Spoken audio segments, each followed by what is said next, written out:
சனீஸ்வர பகவானின் அம்சம் கொண்ட உத்திரட்டாதி நட்சத்திரத்தில் பிறந்தவர்களின் தனித்துவமான குணங்கள் என்ன தெரியுமா? சனீஸ்வர பகவானே போற்றின்னு கமெண்ட் பண்ணுங்க. கடனிலிருந்து தீரா நோயிலிருந்து மீள என்ன செய்ய வேண்டும் என்பதை நான் உங்களுக்கு அனுப்புகிறேன். இந்த நட்சத்திரத்தில் பிறந்தவர்கள் எப்போதுமே உண்மையின் பக்கம் நிற்பவர்கள். எதற்கும் அஞ்சாமல் உண்மையை முகத்திற்கு நேராக பேசும் குணம் இவர்களிடம் இயல்பாகவே இருக்கும். நீதி, நேர்மை, நியாயம் இதுதான் இவர்களது தாரக மந்திரம். வாழ்க்கையில் எவ்வளவு கஷ்டங்கள் வந்தாலும் குறுக்கு வழியில் செல்ல இவர்களது மனம் ஒருபோதும் இடம் கொடுக்காது. பிறருக்கு உதவும் நல்ல மனம் கொண்டவர்கள் இவர்கள். தன் கண்ணெதிரே ஏதேனும் தப்பு நடந்தால் இவர்களால் அமைதியாக இருக்க முடியாது. அந்த இடத்திலேயே உடனடியாக தங்கள் கோபத்தை வெளிப்படுத்தி விடுவார்கள்.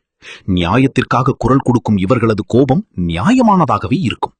நேர்மையையும் தார்மீக குணங்களையும் கொண்டவர்கள். அனைவரையும் நம்பும் மனமும் உதவும் குணமும் வசீகர முகமும் உடையவர்கள் உத்திரட்டாதி நட்சத்திரக்காரர்கள். மேலும் ஆன்மீகம் மற்றும் அறிவியல் தொடர்பான தகவல்களுக்கு இணைந்திருங்கள்.